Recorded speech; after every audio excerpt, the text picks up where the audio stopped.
One last quick question. Will you just give us your deepest, most vast, profound definition and explanation of what love is? Love is utter alignment with and no vibrational variance from the source who is you.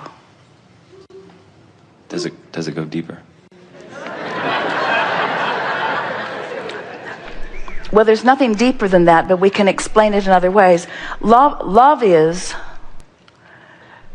attention in the moment of the feeling of love to the precise opinion and perspective that source holds about the same subject that's on the table. In other words, when you are in that vibe, we actually prefer the word appreciation to the word love because the word love is so loaded for physical beings. You've sort of ruined the word. Because you speak of love when you don't have it, and you speak of love when you don't feel it, and you speak of love when it's missing. And so love for most people is tainted with resistance, where appreciation is a purer vibration. But love and appreciation and joy and exhilaration are all evidences of alignment, which must mean absence of resistance, which must mean focus into fullness of who you are. It's like closing that gap and being one streaming energy. You see, you were one streaming energy before you were born into this body. You were pure love. Then you got here and you started worrying about stuff, so you're not pure love. And then you went in the vortex where you were pure love, and you went out and you weren't, and you went in and you were, and you went out and you weren't. Then you started listening to other people who tried to tell you what it was, even though you could feel it on your own, you see. And now you've made your way back to, and this gathering has certainly been about that today, of consciously recognizing that my vortex is a reality, a vibrational reality, and the source who I really am lives and loves. And when I deliberately reach for the feeling of that until I've tuned myself, trained myself into the frequency of that, then I will really come to know it when I get to apply it to the details of all life. We think that's when you really know about love, because it's easy to love what's lovable. Esther looks at Kate and Luke and Laurel and Kevin. What's not to love? These little kids, she can't not love them. In other words, talk about an in the vortex idea. Focus on any one of them, and into the vortex she goes immediately, you see. But the true understanding of love is alignment with source, and then looking out into a world, into a situation which doesn't naturally evoke love, but feeling it anyway. Looking at the criminal who is being shunned by society and feeling utter appreciation for what he has put into the vortex, and turning to look at the version of him that is there and aligning with it so fully that that's all that you see.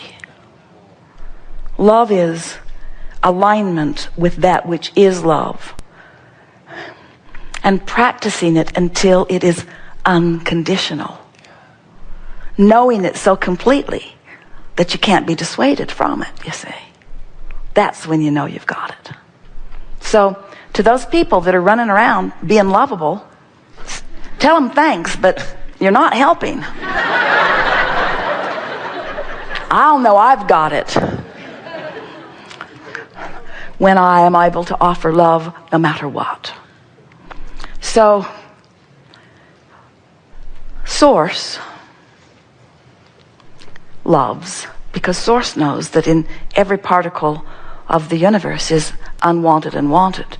And Source is self-disciplined enough or selfish enough to seek alignment with the wanted part. So we would say the best definition of love is awareness of self and a determined decision to be in complete alignment with that which is source, that which is truly who I am. And appreciating every rascal that challenges it and makes it more and more and more important for me to do that. Love is not looking at despicable and unlovable and loving it.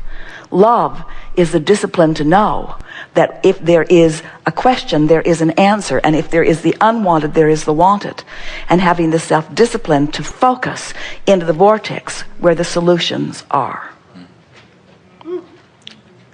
And is it important or not important, but where does self-love, unconditional self-love fit into this puzzle? Must that come first before we can love externally?